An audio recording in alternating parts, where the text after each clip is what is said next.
नमस्कार, तुम्हा सगळ्यांचं अतुल सर इंग्लिश क्लास ह्या युट्यूब चॅनलवर स्वागत. पहा, ह्या चॅनलवर फक्त मी ग्रामर रिलेटेडच फक्त मी व्हिडिओ अपलोड करत असतो. माझा अजून एक चॅनल आहे, त्याच्यावर फक्त इंग्लिश स्पीकिंगचे फक्त कन्सेप्ट मी अपलोड करत असतो. बघा, आज या लेक्चरमध्ये तुम्हाला क्लॉजेस कसे ओळखायचे, त्याच्यामध्ये क्लॉजेस किती प्रकारचे आहेत, ओके, मग ते कसे ओळखायचे त्याची सोपी पद्धत मी तुम्हाला आज 2-3 पद्धती आहेत त्या तुम्हाला मी शेअर करणार आहे याच्यामध्ये. बघा, खूप सोप्या भाषेत सांगणार आहे, शेवटपर्यंत पहा, मग तुमच्या लक्षात येईल. अर्धवट पाहिलं तर तुमच्या लक्षात येणार नाही. बघा, आता क्लॉजेस क्लॉजेस म्हणजे काय असतं की पोटवाक्य किंवा उपवाक्य. बघा, आता when he came I asked where he was. आता हे वाक्य दिलं आणि तुम्हाला सांगितले की यातनं मेन क्लॉज कोणता आहे आणि सबऑर्डिनेट क्लॉज कोणता आहे, बरोबर, हे तुम्हाला ओळखायला सांगितलं. तर प्रथम आधी आपण ह्याच्यामध्ये किती क्लॉज आहेत हे आधी आपण समजून घेऊ. बघा, पहिला मुद्दा काय, कोणताही क्लॉज हा क्रियापदाशिवाय कम्प्लीट होत नाही. तुम्ही कुठलंही वाक्य घ्या, जगातलं कुठलंही वाक्य घ्या. बघा, आपण हे वाक्य घ्या, ह्याच्यामध्ये क्रियापद आहे का? आहे. हो, काय आहे? केम आहे, आस्क्ड आहे आणि वॉज आहे. ह्याला टू बी स्वरूप म्हणतात, तरी पण त्याला ग्रॅमॅटिकल भाषेमध्ये वर्ब पण म्हणलं जातं. ओके, बघा, त्याच्यानंतर काय आहे, क्रियापदांवरून आपणास दिलेल्या क्लॉजेसची संख्या कळते. म्हणजे बघा, ज्यावेळेस तुम्ही मेन क्रियापद जर ओळखलं, काय म्हणजे क्रियापद जर ओळखले वाक्यातनं, तर मग समजायचं किती त्यांची काय तेवढी क्लॉजेसची संख्या, बरोबर. त्याच्यानंतर बघा, कोणत्याही वाक्यातील क्लॉजेसची संख्या माहिती करून घेण्यासाठी सर्वप्रथम वाक्यात वापरल्या जाणाऱ्या मुख्य क्रियापदांची संख्या काढावी.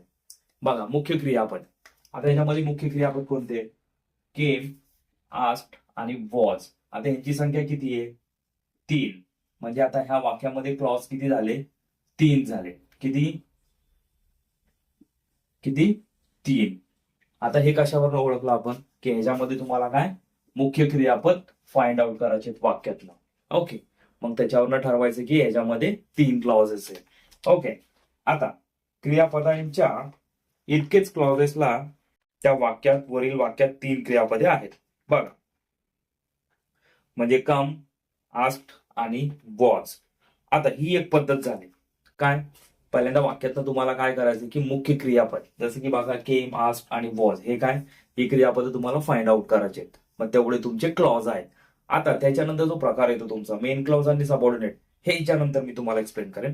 बघा, नंतर दुसरे एक आहे पद्धत, क्लॉजेसची संख्या काढण्यासाठी दुसरी पद्धत वापरता येते. प्रत्येक सबऑर्डिनेट क्लॉजची सुरुवात, म्हणजे बघा, आता याच्यात तुम्हाला लक्षात काय घ्यायचंय की जे मेन क्लॉज असतो त्याला दुसऱ्या वाक्यांचा म्हणजे अर्थ कंप्लीट करण्यासाठी दुसऱ्या वाक्याची त्याला गरज नसते किंवा त्याला गरज लागत नाही.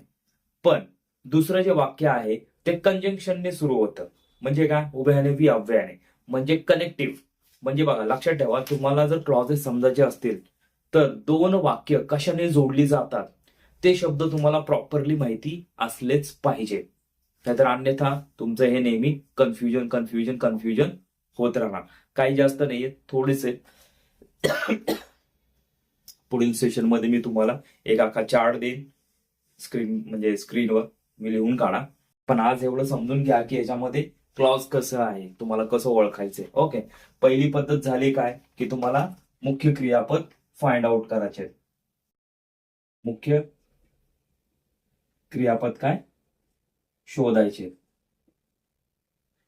आता दुसरी पद्धत काय बघा, तुम्हाला दुसरी पद्धत काय की सबऑर्डिनेट म्हणजे जे उपवाक्य आहे ते कुठल्या कुठल्या कनेक्टिव्हने सुरुवात झालीये. कनेक्टिव्ह म्हणजे काय, 2 वाक्यांना जोडणार. आता याच्यामध्ये बघा, कनेक्टिव्ह किती आहेत बघा. बघा बघा वेन आहे, ओके, आणि दुसरा आहे वेअर, हे कनेक्टिव्ह. आणि बाकीचं उरलेलं तुमचं काय आहे, मेन क्लॉज. म्हणजेच बघा, हे 2 आणि हा वाला 1, म्हणजे किती झाले तुमचे 3. आलं लक्षात? इथं पण 3 आणि इथं पण 3. ओके, म्हणजे त्यातल्या वाक्यातले कनेक्टिव्ह शोधायचे आणि बाकीचं उरलेलं तुमचं काय मेन क्लॉज असतो. ओके, हे लक्षात घ्या.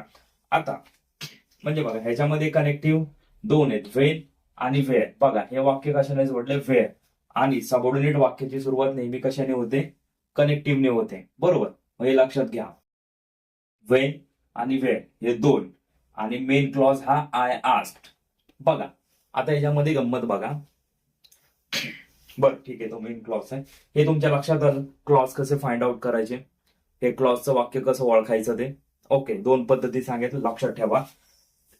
एक म्हणजे मुख्य क्रियापद शोधायचे वाक्यातले आणि त्यावरनं ठरवायचे की याच्यामध्ये 3 क्लॉज आहे. ओके, नंतर आहे दुसरं म्हणजे काय, सबऑर्डिनेट क्लॉजची सुरुवात ही कनेक्टिव्हने होते, ते फाइंड आउट करायचे. ओके, हा लक्षात.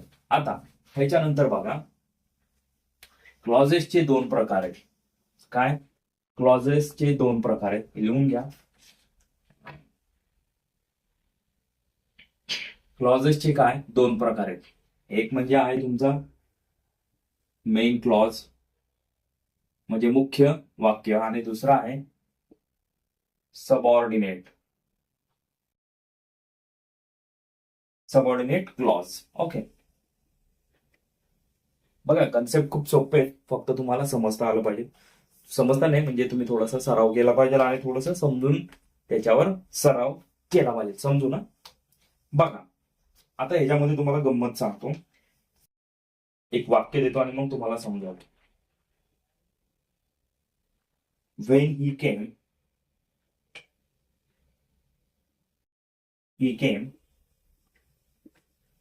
I asked a question. आता ह्याच्यामध्ये तुम्हाला ह्या वाक्यामध्ये मेन क्लॉज कोणता आहे आणि सबऑर्डिनेट क्लॉज कोणता आहे हे कसं ओळखायचं.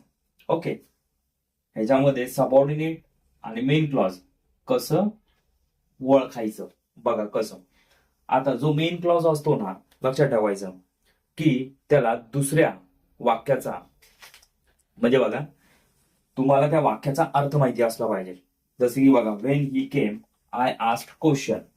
बघा आय आस्क्ड क्वेश्चन म्हणजे मी प्रश्न विचारला, हे वाक्य तुमचं कम्प्लीट झालं. लक्षात बघा, हे कम्प्लीट झालं म्हणजे तुम्हाला त्या वाक्याचा अर्थ माहिती असला पाहिजे. आणि मेन क्लॉज जे असतं की त्याला दुसऱ्या वाक्याची म्हणजे सबऑर्डिनेट क्लॉजची गरज भासत नाही त्याचा अर्थ कंप्लीट करण्यासाठी. म्हणजे थोडक्यात सांगायचं तर काय की तुम्हाला त्या वाक्याचा अर्थ माहिती असला पाहिजे, ही एक पद्धत आहे. ओके, बघा आय आस्क्ड क्वेश्चन, बघा इथं तुमचा अर्थ काय झालाय, कंप्लीट झालाय. आता ह्याच्यामध्ये बघा काय, वेन ही केम जेव्हा तो आला.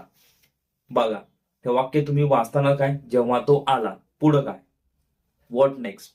म्हणजे ह्या वाक्याला अर्थ पूर्ण होण्यासाठी ह्या वाक्याची गरज पडते.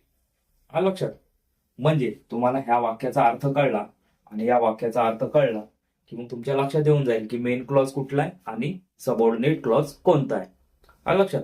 पण थोडक्यात सांगतो परत एकदा, पहिलं समजून घ्या, मेन जे क्लॉज आहे त्याला दुसऱ्या वाक्याची गरज लागत नाही, वाक्य म्हणजे अर्थ कंप्लीट होण्यासाठी. म्हणजे तो काय झाला तुमचा मेन क्लॉज. आणि दुसरं जे आहे सबऑर्डिनेट क्लॉजला अर्थ कंप्लीट होण्यासाठी दुसऱ्या वाक्याची गरज लागते. ओके, लक्षात. अर्थ कंप्लीट होण्यासाठी दुसऱ्या वाक्याची गरज लागते म्हणजे दुसऱ्यावर अवलंबून राहावं लागतं. म्हणून ते काय होतं तुमचं सबऑर्डिनेट आणि हे तुमचं मेन क्लॉज. लक्षात. आता ह्याच्यामध्ये पण तुम्हाला एक सोपी पद्धत सांगतो.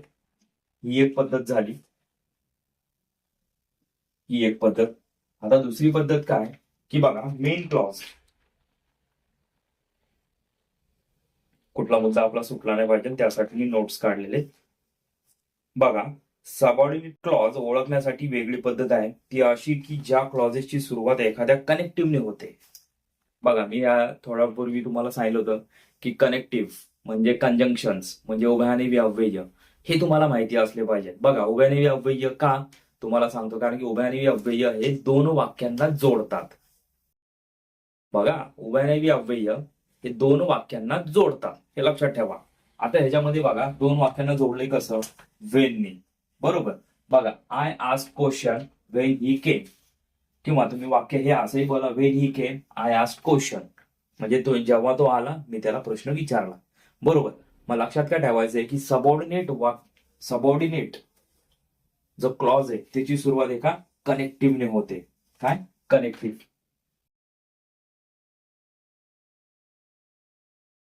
कनेक्टिव्हने होते. मग लक्षात घ्यायचं की ते तुमचं काय आहे? Subordinate clause. काय काय वेळेला काय होतं की सबऑर्डिनेट क्लॉजची पण सुरुवात ही कर्त्याने होते. पण ह्या सगळ्या पद्धती तुम्हाला माहिती असल्या पाहिजे. बघा आता ह्याच्या पुढे जाऊ. आता हे लक्षात आलं तुमच्या? लिहून घ्या. आता मेन क्लॉजचे काही प्रकार नाहीयेत, फक्त प्रकार जे आहेत तुमचे सबऑर्डिनेट क्लॉजचे आहेत. ओके. बघा सबऑर्डिनेट क्लॉजचे 3 प्रकार पडलेत. एक म्हणजे पहिला आहे नाउन क्लॉज, म्हणजेच मराठीमध्ये काय? नामाचे काम करणारा. ओके. दुसरा आहे ऍडजेक्टिव्ह क्लॉज,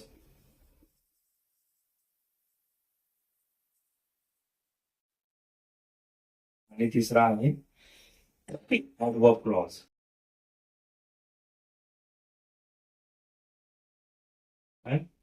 हे सबऑर्डिनेट क्लॉजचे 3 प्रकार पडलेले.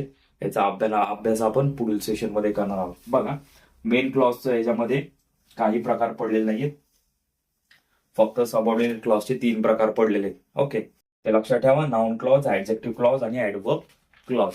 बघा याच्यामध्ये काय तुम्हाला डाऊट असेल तर कमेंट बॉक्समध्ये कमेंट करा, आणि पुढील सेशन मध्ये आपण ह्या 3 अभ्यास करू एक एक करून.